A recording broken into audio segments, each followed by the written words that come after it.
Hello, and welcome to... Oh wait, wrong intro.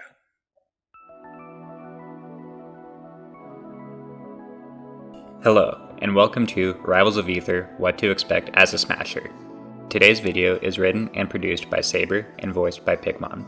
We're both top 50 Project M players with experience in other Smash games, and we're here to walk you through what to expect and look out for as you begin playing Rivals of Aether's Definitive Edition. We both started playing Rivals in 2020, and within a few months have both achieved solid results thus far. So hopefully we can provide some useful tips on how to quickly get the hang of this game. Given our background and the general pace of Rivals, we will be mostly making comparisons to Melee and Project M, but much of this video should still be useful for Smash Ultimate players as you dive into the world of Rivals. The mechanical changes from Smash to Rivals largely fall into three main categories: mechanics that are present in Smash but not in Rivals, mechanics that are not in Smash but were added to Rivals, and mechanics that exist in both engines but were changed in some way in Rivals. If we do not cover a mechanic at all, it is treated the same as it is in Project M. The first thing a Smasher usually learns about Rivals is what it doesn't have when compared to Smash, so let's start there. In Rivals, there are no shields, and from this follows the removal of grabs as well.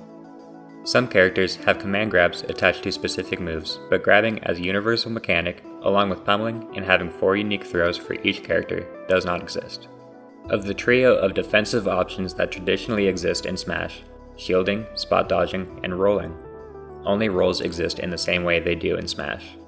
Spot dodges and shields end up being replaced by a new mechanic to the platform fighter genre known as parry, which will be covered in depth later in the video. The other big omission from traditional Smash games is that ledges do not exist. This removes an entire set of interactions from the game, including ledge hogging and ledge trapping. As a result, it removes one aspect of edge guarding, which is keeping control of the ledge and preventing opponents from grabbing it. This makes it so that the only objective while recovering off stage is making it back to the stage itself, since grabbing the ledge is no longer an option. This change to offstage gameplay is supplemented by a host of buffs to other offstage tools that make recoveries much better at making it back on stage, but we'll get back to those in a moment. There are a few other mechanics that are also not present in Rivals that we'll cover briefly. First, L canceling. The technique used in Melee and Project M to reduce landing lag on aerials does not exist in Rivals. All aerials naturally have much lower landing lag than they do in Melee and Project M, making this technique unnecessary. Second, Meteor canceling, which allows for knockback taken from moves that send straight down to be cancelled with a jump or up special in Melee or Project M, no longer exists. Similar to Smash Ultimate, the only way to avoid taking the full knockback from these attacks is to tech or be hit by something else. Footstooling, a mechanic present in every game newer than Melee, also doesn't exist in Rivals. Likewise, Smash DI, which exists in every Smash game, does not exist in Rivals, although automatic Smash DI remains in the game with a simpler name, Shift DI. Shift DI can be performed using the control stick or the C-stick, but in Rivals, the C-stick will override inputs from the control stick, allowing you to Shift DI while making sure that you are ready to DI the finisher of a multi-hit move. Finally, we want to quickly note that while you can turn around before or after using a special move, you cannot reverse your momentum in the process. This removes options known as B-reversing and wave bouncing that are present in Project M and Ultimate. So, if all those mechanics don't exist in Rivals, what replaced them? A number of mechanics are both added to Rivals and fundamentally changed from how they work in Smash.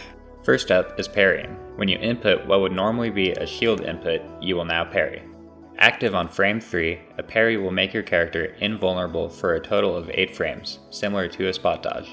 If you are hit while your parry is active, you will gain 40 frames of extended invulnerability that are now actionable.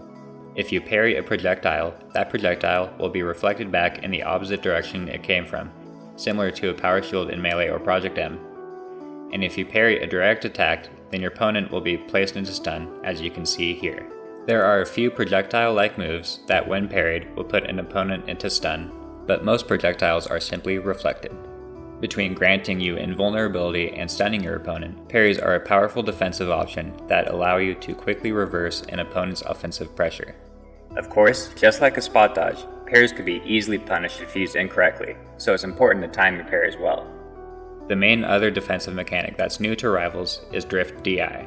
While normal directional influence, or DI, works the same as it does in Melee or Project M, in Rivals you can choose to hold in or out after the initial opportunity to DI has ended.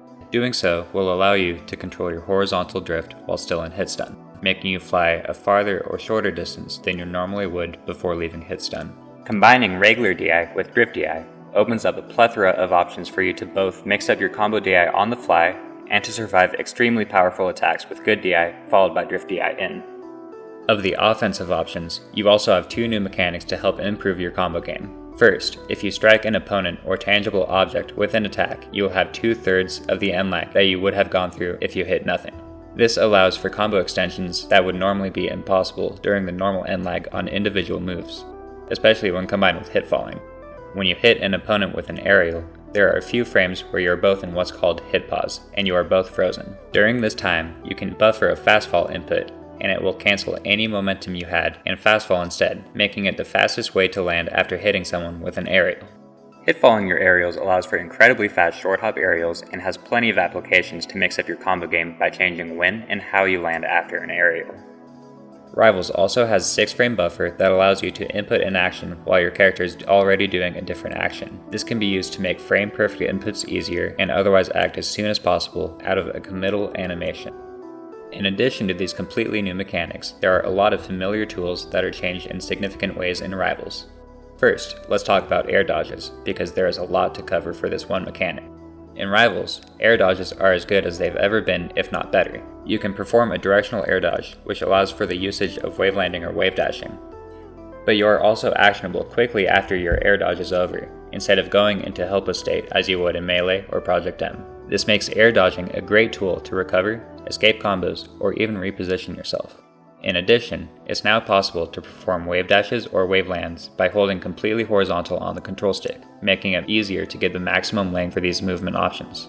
You can also wave dash in place by simply jumping and immediately air dodging. On top of all these changes, it's also important to note that when you wave land into the stage, you'll be able to act much faster if you use an attack than if you attempt to parry, making it important to learn the timing to run up and parry, instead of always using wave dashing. There are two other key changes that make the offstage game significantly stronger in Rivals. First, every character has one wall jump that they can use even in a helpless state, allowing characters to use their recovery moves to reach the wall jump, and then use the same move a second time to get back on stage. There are even some characters who have access to walk links, which also exist in Smash. Second, all of your recovery resources are treated independently of one another in Rivals. This means that your up special does not cause you to lose access to your double jump or air dodge, which allows you to mix up how and when you use each of these options to make your recoveries that much less predictable. In addition to the changes made to offstage mechanics, there are a number of other significant changes that you'll want to know when you start playing Rivals. For starters, jabs are incredibly strong tools in Rivals for two reasons. First, most characters have jab combos, just like in Smash, and the non-finisher hits of those jab combos can be cancelled into a tilt, making jab a great combo starter with most characters. Second, jabs are the only move in Rivals that are always safe on parry. If you jab someone who is parrying, they will still get invincibility, but you won't go into stun, allowing you to retreat or attempt to parry their aggressive option after seeing that they successfully parried an attack. Because jabs are both safe on parry and can confirm into stronger combo setups, they are very strong tools to take advantage of in Rivals. Next up, there are some small but important changes to how teching works in Rivals. For starters, there is no such thing as being knocked down, which means that get-up attacks do not exist, and tech chasing looks very different than it does in Melee or Project M. Instead, if you do not input a tech, you will either end up standing with relatively little end lag, or if the attack was powerful enough, you will bounce. Choosing not to tech is the fastest way to become actionable, allowing for fast parries and counterattacks, though this option doesn't grant any invincibility. Furthermore, there is no knockback threshold for a move to be techable, allowing players to opt to tech even relatively weak moves at low percents as long as they can touch the ground. This makes it really important to get used to tech chasing and covering tech options no matter who you play. We'd also like to note that if you choose not to tech and are bounced off the stage, this does not give you back your resources, so you will not get a double jump or air dodge back because you touched the stage in this fashion. In addition, if you perform a wall tech, you cannot act for 12 frames, or 8 if you use a jump or air dodge, meaning that reversals are less frequent out of stage spike situations because you have to wait longer to attack afterwards.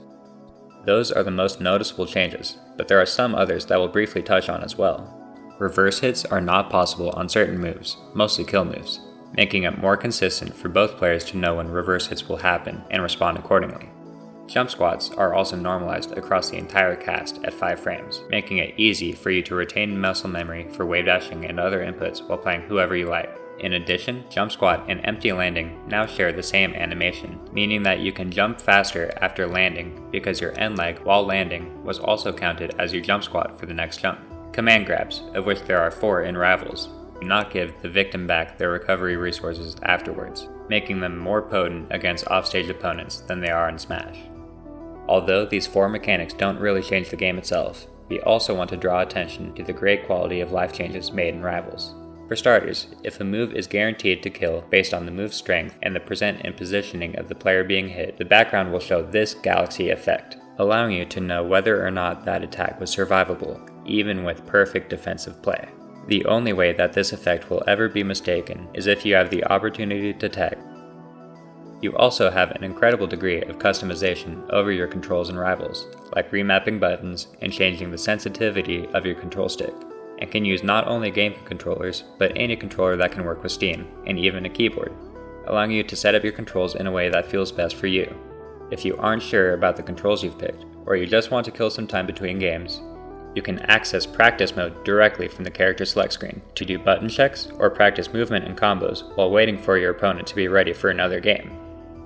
So, we just threw a bunch of information at you about how Rivals is different from the games you've been playing for a long time.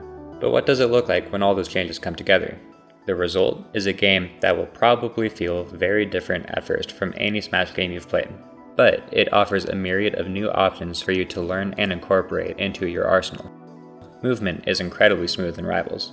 From basic tech like wave landing and moonwalking being easier than in Melee or Project M, to the existence of advanced tech like baby dashing and tilt boosting that you can look up once you're more comfortable with the game. There's an incredible amount of freedom in how you move around in Rivals, both on and off the stage. Likewise, combos will feel awkward at first, partially because you have to account for so many defensive tools like your opponent's DI, shift DI, drift DI, and other habits on the fly, instead of having bread and butter combos that work in most situations at a given percent. Once you get past those hurdles, while also picking up new mechanics like hit falling and utilizing less lag on hits, you'll be zooming across the stage. On the flip side, if you're being comboed, the combination of DI, drift DI, air dodges, and shift DI forces opponents to think fast to combo you, and it gives you opportunities to escape if they aren't right on the mark. And, if that's true on stage, it's even more true off stage, between the myriad of recovery options and edgeguarding tools available to the entire cast. One other common trend to note is that when you feel smothered in Rivals, you will feel very, very smothered. The lack of shields, ASDI down, and ledges mean that you don't really have good ways to reset the pace of a game and slow down an opponent's momentum, which makes momentum a huge deal, especially when you're first starting out. These mechanics themselves will take a while to get used to, as will the cast of Rivals. Every character is unique. They each have their own ways to control stage, combo, recover, and kill you, and learning how to fight them can feel very overwhelming at first. This channel will be putting out short videos with tips on how to fight each character in Rivals. But for now, just remember that you are starting from scratch, no matter how good you may be at your main game. Saber and I are both top 50 Project M players, and we got destroyed when we first started playing Rivals, because there truly is so much to learn. If you keep at it, however, the reward of seeing your existing skill set combined with the tools available in Rivals is super satisfying. That brings us to the end of this video, but we'd like to leave you with 2 resources that can be extremely helpful in your time learning Rivals of Aether. First, the Rivals of Aether Discord is a great place to ask questions, and everyone there is super helpful. Second, the Rivals of Aether Academy is a Discord server intended for new players to learn the game. They have channels with tech tutorials and advice for every character, as well as links to character-specific Discord servers. They run what are basically weekly national Arcadians through the server, have dedicated mentors, and generally provide a great place to find games or ask questions. Both of these Discords are great supplements to the online matchmaking systems available through the game itself, which allows you to find games at any time of day, even if you don't know anyone who plays Rivals yet. Thanks for watching. If you enjoyed the video, feel free to follow me or Saber on Twitter, and subscribe to the channel to catch more Rivals content coming soon.